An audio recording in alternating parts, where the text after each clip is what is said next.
Growing up, my family never understood my decision to join the military. My mom, Linda Morrison, often dismissed it as a choice for those who couldn't aim higher. My dad, Richard, called it a waste of untapped potential. My older brother, Mark, would smirk and say that combat roles were no place for women.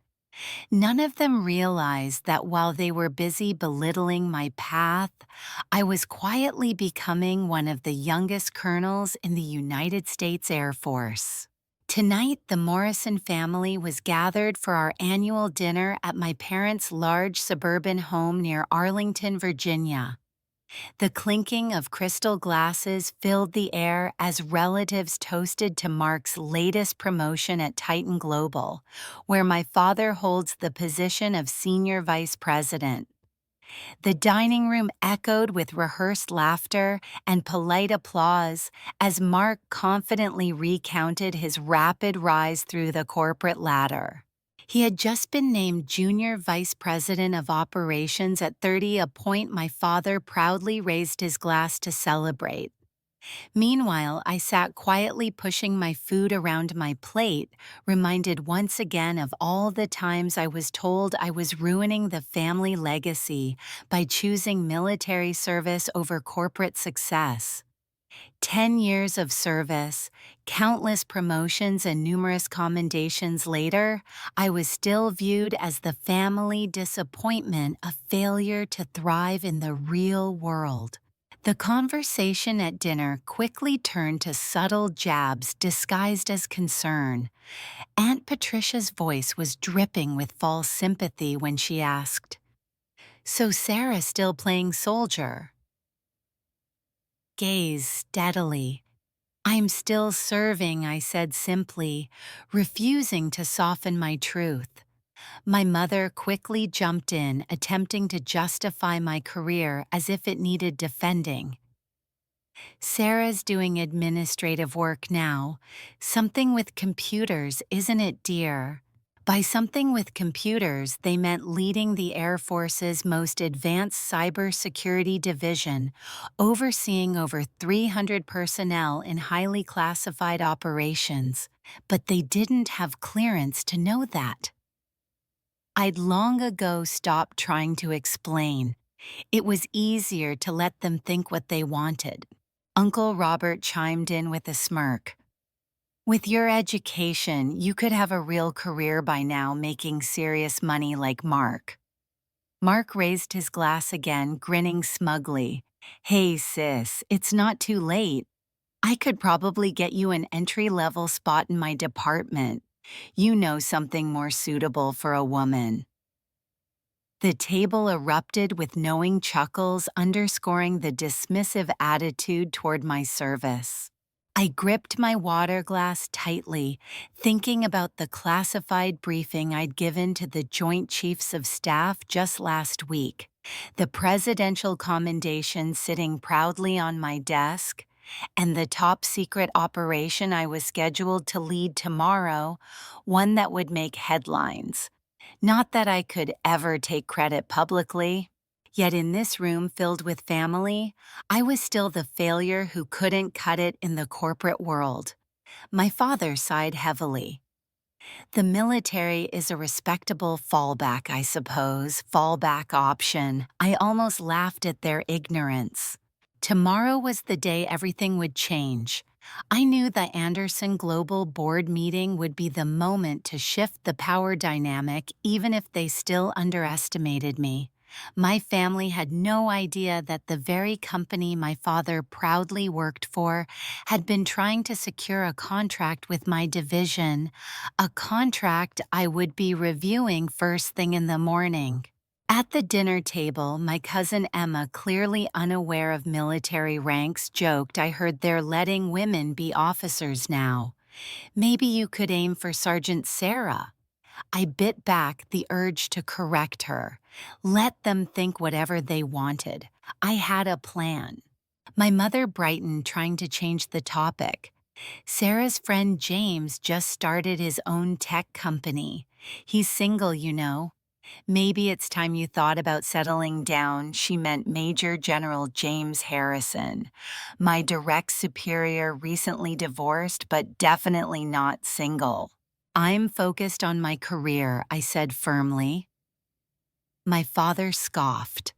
What career? Pushing papers in some military office. You had such potential, Sarah. You could have been something real. I stood slowly, placing my napkin beside my plate. I should go. Early meeting tomorrow. Michael smirked. Wouldn't want to be late for roll call. Their dismissal stung, but I held my head high. As I left, my father's voice followed. One day, you'll realize what you've thrown away. The Morrison name used to mean something around here. They had no idea that tomorrow the Morrison name would take on an entirely new meaning, one defined by real power, leadership, and respect. The next morning, I arrived at Anderson Global's headquarters well before the meeting. My dress uniform was impeccable metals, polished insignia perfectly aligned. The security guard at the front desk did a double take when he saw my credentials. Colonel Morrison, are you related to the VP? He asked with newfound respect. Yes, I replied simply, I'm his daughter. He immediately straightened. Ma'am, Major General Harrison is waiting for you in the executive conference room. Taking the private elevator to the top floor, I reflected on the many times I had visited this building as a child. Back then, it seemed like a fortress of success. Today, it was just a stop on a mission I was determined to complete. Major General James Harrison greeted me in his own uniform, commanding instant respect. Ready for this, Colonel? Born ready, sir, I answered, reviewing my classified documents one last time. Board members started filing in around 8:45 a.m. My father was the last to arrive, deep in conversation with Michael. Neither noticed me standing quietly in the corner, partially hidden behind a large display screen. Let's get started, my father said, taking his seat at the head of the table. As you know, we're here to discuss the military cybersecurity contract. Our technical team has prepared. Actually, James interrupted, standing and gesturing to me. I'll be leading this meeting. Colonel Morrison, please proceed. I stepped into the light. The blood drained from my father's face, and Michael's smug smile vanished. The board members exchanged confused glances, eyes flicking between me and my father. Good morning, I began, my voice calm yet authoritative. I'm Colonel Sarah Morrison, Commanding Officer of the Air Force Cyber Operations Command. Today we discuss critical vulnerabilities in your network security. Sarah, my father stammered, clearly taken aback. What is this? I clicked the remote and the classified report illuminated the screen behind me. 3 months ago, our cyber defense team detected multiple breach attempts on your systems. Foreign actors have been targeting your infrastructure, client data, and proprietary technologies. The board members shifted uncomfortably in their seats. Michael stared at my medals as if seeing me for the first time. Your current security protocols are grossly inadequate, I continued. This contract is not just about business, it's a matter of national security. Advancing the slides, I detailed the exact weaknesses, outdated firewalls, unpatched software, and vulnerabilities exploited by sophisticated hackers. Several members gasped. My father's face drained of color. Colonel Morrison, one senior board member, finally asked, what options do we have? My father tried to regain control. Wait a minute, Sarah, you can't just... Major General Harrison cut him off sharply. Mr. Vice President Colonel Morrison has full authority over this contract, and she will lead this meeting. I outlined the contract terms: immediate overhaul of all systems, installation of cutting-edge defense protocols, ongoing audits by my command, and rigorous compliance checks. The price was steep. Some board members winced at the cost, but the reality was clear: they had no other choice. If you refuse to comply, I warned Anderson, Global will be classified as a security risk, and all government contracts will be terminated immediately. My father's jaw clenched tightly. He knew what that meant: an end to Anderson Global as it was. The choice is yours, I concluded. As the board filed out, my father remained seated, staring at me like I was a stranger. Michael lingered by the door, shock replacing his earlier arrogance. "Colonel Morrison," he whispered, "you're holding the future of this company in your hands." I offered a small, confident smile. "If I'm all those things you never thought I'd be, then why didn't you ever ask? Would you have believed me? Or would you have dismissed it like everything else?" Michael stepped forward, looking remorseful. "Sis, I didn't know. Honestly, I had no idea." I cut him off gently but firmly. "By the way, that entry-level position you joked about, I make 3 times your salary. And that's just my base pay." Gathering my documents, I prepared to leave the room. My father suddenly stood, voice strained but serious. "Sarah, wait. Maybe we can talk like a family." I turned back, locking eyes with him. "Family. Last night you said I was wasting my potential. This is my potential. Right now I'm not your daughter. I'm Colonel Morrison doing my job." At that moment, Major General Harrison appeared at the doorway. "Ready to go, Colonel. The Joint Chiefs are waiting for our briefing." "Joint Chiefs," Michael whispered, disbelief coloring his tone. "Yes," I said, steady and sure. "Turns out pushing papers in a military office can lead somewhere after all." Later that evening, my phone exploded with messages. My mother expressing sudden pride in her military daughter, Aunt Patricia, apologizing for earlier remarks. Cousins asking for advice about joining the Air Force. I ignored the flood and poured myself a glass of wine in my penthouse. Yes, the same one they thought impossible on a soldier's salary. A week later, Anderson Global quietly signed the largest contract in its history. The board had also quietly promoted someone else to my father's position, suggesting early retirement. Michael's department was first for the upcoming security audits. I didn't attend the ceremony. Instead, I briefed Congress on emerging cyber threats. A few days after the contract signing, I received an email from my father. The subject line was simple: "Trying to understand." Inside, he wrote, "I was wrong. You've become someone I never imagined. I'm proud of you, Sarah." I replied with just 2 sentences: "I didn't become someone, Dad. I always was. You just couldn't see it." 2 months later, I stood at a promotion ceremony as the youngest brigadier general in Air Force history. Senators, military leaders, and dignitaries from around the world gathered to witness the moment.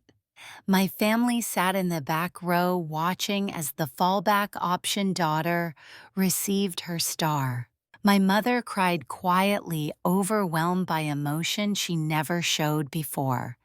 My father looked stunned, processing the reality that had outpaced his expectations. Michael even saluted, though admittedly it was a bit awkward. Later that night at the reception, a young lieutenant approached me. "General Morrison, he said your speech about following your own path despite opposition really resonated with me. My family doesn't support my service either." I smiled, remembering that old photo of me at 18, proud in my uniform, while my family frowned. "Let me tell you a story I began about a family dinner where they said I'd never be anything. The lieutenant listened intently as I shared my journey, the sacrifices, the doubts, and the determination. Outside the reception room window, I saw my family gathered at their table, still trying to find their place in a world they didn't fully understand. Sometimes success isn't about proving others wrong. Sometimes it's about proving yourself right. And sometimes the path everyone warns you against is exactly the one you're meant to take. I touched the star on my shoulder, feeling the weight and pride of a journey no one could have predicted. My father had always claimed the Morrison name carried weight in this city. He was right, but not in the way he expected. The legacy I was building wasn't about corporate success or preserving family reputation. It was about excellent service and breaking barriers. Becoming a brigadier general in the Air Force, leading the Cyber Operations Command, and holding the key to contracts worth millions, it was everything they said I couldn't be. But it wasn't just about titles or money. It was about proving that the greatest achievements come from following your own path, even if it disappoints those closest to you.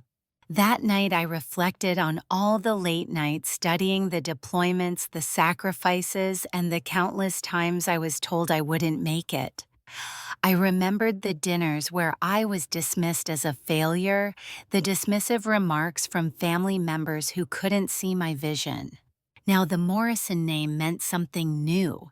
It meant courage, determination, and resilience. My story isn't just mine. It's for anyone who has been underestimated, overlooked, or told their dreams don't matter. If you're walking a path that others don't understand or support, keep going. The approval you seek may never come from them, but your success will speak volumes. Sometimes the best revenge isn't confrontation, it's rising above quietly and letting your achievements rewrite the narrative. As I prepared for the next mission briefing with the Joint Chiefs, I held my head high, knowing I had become exactly who I was meant to be. And for the first time, I wasn't just living up to the Morrison name, I was redefining it.